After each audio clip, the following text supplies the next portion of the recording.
Clémentine Célarié, 37 degrés 2 le matin, La vengeance d'une blonde, Les Misérables. Était l'invité de Sud Radio ce lundi 13 février 2023.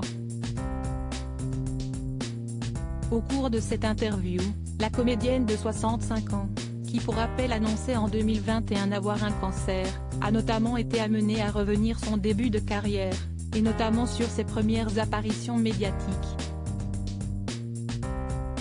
Elle s'est souvenue, entre autres, de ses passages dans les émissions de Thierry Ardisson comme Tout le monde en parle, dans lesquelles des questions parfois trop osées étaient posées, et auxquelles elle répondait avec beaucoup d'aisance.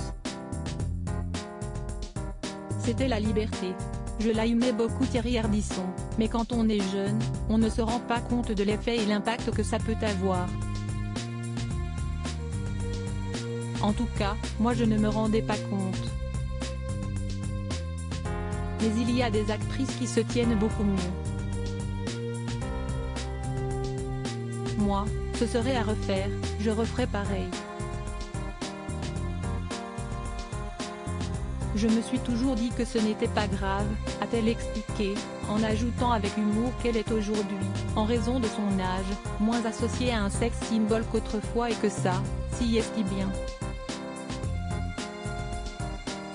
Si est devenu un système quelques minutes plus tôt, il lui avait été demandé si elle était à l'époque elle-même contrainte de se retrouver dans des situations très inconfortables comme se montrer dénudée sur scène, ou si, au contraire, elle le faisait de son plein gré. On ne m'a jamais obligée, ou alors je ne m'en suis pas rendu compte, ce qui serait pire. Mais, je me souviens que je parlais très librement des hommes et du fait que je sois amoureuse, parce que je trouve que si est bien de ne pas se prendre au sérieux et de se tourner en dérision soi-même, avait-elle alors répondu, avant de préciser qu'elle n'était pas pour autant une nymphomane. Mais après j'ai arrêté, car si est devenu un système. Je pense, qu'à mon insu, le fait de parler de choses sensuelles a eu une incidence sur mon métier, a ensuite regretté la maman d'Abraham, Gustave et Balthazar.